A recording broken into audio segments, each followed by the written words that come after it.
السلام عليكم، اهلا بكل حبايبي. يا رب تكونوا بخير واحسن حال. شايفين الطحينه الخام الجميله دي؟ شايفين قوامها وجمالها عامل ازاي؟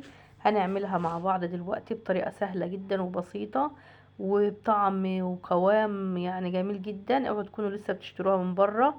جربوا معايا الطريقه دي وهتعملوها ان شاء الله في البيت ومش هتشتروها من بره تاني ابدا.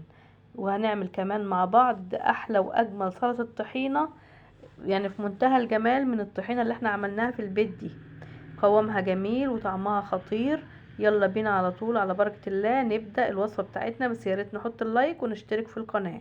هجيب طاسة كده وهنزل فيها ب3 كوبايات من السمسم الأبيض. مش عايزينه متحمص، عايزينه أبيض كده. هنديله بس تسخينة على النار كده في قلب الطاسة بتاعتنا. ال3 كوبايات دول كل كوباية 150 جرام، يعني ال3 كوبايات عاملين معايا 450 جرام، يعني نص كيلو ناقص 50 جرام بس. وهحط عليهم نص معلقة من الملح، وهنبتدي نسخنهم على النار. مش هنحمصهم خالص، هنسخنهم بس تسخين كده، نطلع الرطوبة منهم عشان يبقى سهل الطحن معانا، عشان ما نيجي نطحنهم يطحنوا طحن ناعم.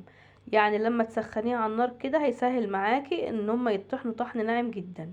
هننزل بقى بيهم كلهم في الكبة زي ما انت شايفة كده. طب انت ما عندكيش كبة هتعملي ايه؟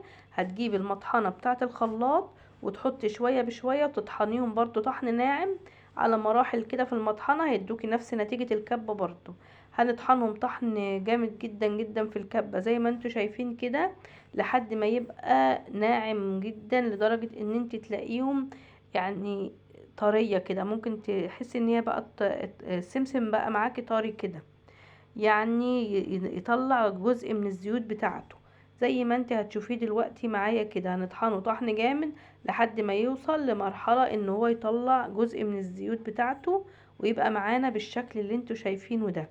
يعني لو ضغطتيه بايدك كده هيتماسك في بعضه زي الرملة المبلولة كده. يبقى كده السمسم معانا تمام. هنزل بيه كله بقى في شفشق الخلاط. وهجيب دلوقتي مكون واحد بس اللي هحطه عليه هو الزيت. هحط كوباية ونص من الزيت، هحط كوباية دلوقتي وبعد كده هحط النص التاني اثناء وانا بحطه بضربه في الخلاط بالتدريج كده. مش هحط اي حاجة تانية، مش هحط دقيق ولا اي حاجة. لو انت حابة تزودي الكمية وتحطي دقيق تمام، حطي براحتك، لكن هو كده طريقته الخام اللي هيطلع معاكي صحي وجميل. بس اختاري نوع زيت برضو حلو، ويبقى نوع زيت جيد كده عشان يطلع الطعم معاكي بتاع الطحينة حلو. حطيت الكوباية، حطيت النص الكوباية التاني بالتدريج زي ما شفتي كده، وطحنته طحن جامد فرم، يعني ضربته يعني في الخلاط ضرب جامد لحد ما وصل معانا القوام بالشكل والجميل اللي انتوا شايفينه ده. الزيت عمره ما هيفصل معاكي خالص. تضربيه اهم حاجة تبقي طحنة السمسم طحن كويس جدا، وتضربيهم كويس قوي مع الزيت في الخلاط، هيطلع معاك القوام بالشكل اللي انت شايفاه الجميل ده. والزيت مش معاه مش هيفصل منك مهما قعدت الطحينة معاكي. جميلة جدا ولسه كمان سخنة، لما تبرد هتتقل اكتر، هتديك قوام اتقل من كده كمان.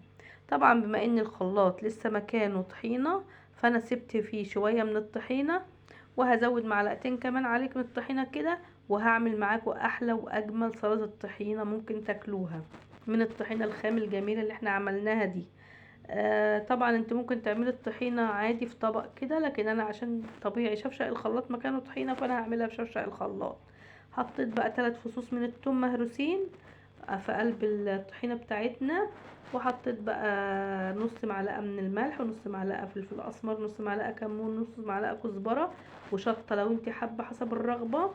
وهحط شوية من الخل وكوباية مية سخنة عليهم. وهنحط كمان ليمونة، هنعصر عليهم ليمونة. وهنبدأ نضرب كل ده في الخلاط مع بعضه.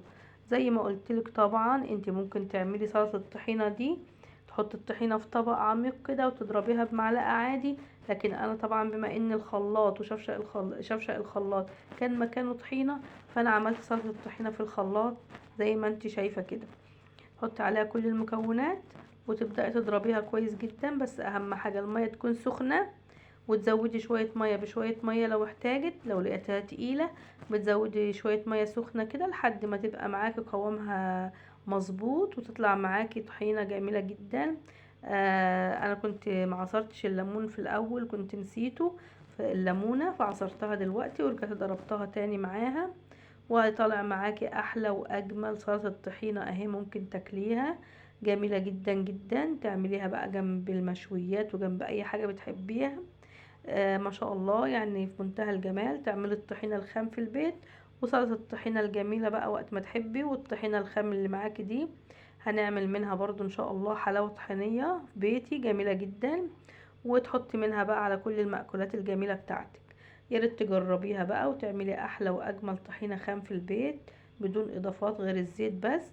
ولو كمان مش حابه تحطي زيت، ممكن تضربيها كويس جدا جدا لحد ما تطلع الزيوت بتاعتها، وتعبيها في برطمان تبقى خام، وتاخدي منها وقت ما تحبي وتضيفي عليها الاضافات اللي انت عايزاها.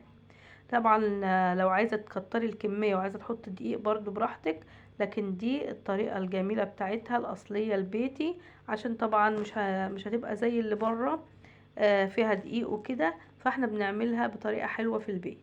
يا ريت يكون الفيديو عجبك، ولو عجبك الفيديو اعملي شير للفيديو عشان يوصل لكل حبايبك. ولو مش مشتركه في قناتي اتمنى تشترك وتفعل زر الجرس على الكل عشان يوصل لك كل جديد. واشوفكم على الف خير في فيديو جديد. سلام عليكم ورحمه الله وبركاته.